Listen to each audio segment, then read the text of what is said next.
Hi everyone, welcome back to WebToTech YouTube channel. Today for this video, I will be showing you how you can log in into the Line account of yours.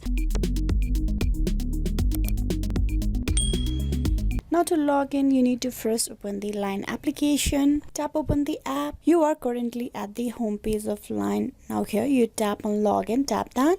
There's three ways how you can log in into the Line account. That is login with QR code, login with phone number, or continue with Facebook. Here, if you have linked your Facebook account with the Line, you can just tap on continue with Facebook and you will be logged in with just one tap. If you have a QR code, you can log in with the QR code as well. Here we are going to go through process of phone number. Tap on phone number. Now you need to provide the phone number of yours. Before that, you need to select your country. Tap on the drop down menu and from here you choose the country or the region you belong to. Then you type in the number and then tap on next.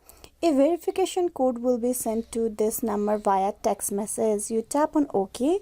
You wait for the verification code. Once you receive the code, you need to type in over there. There you can see the code was auto-filled in my case. Here I'm just gonna skip for now. And with that, you have been logged in into the Line account of yours. So this is how you can log in Line. Hope this video was useful. Please like and subscribe the WebToTech YouTube channel. Thank you.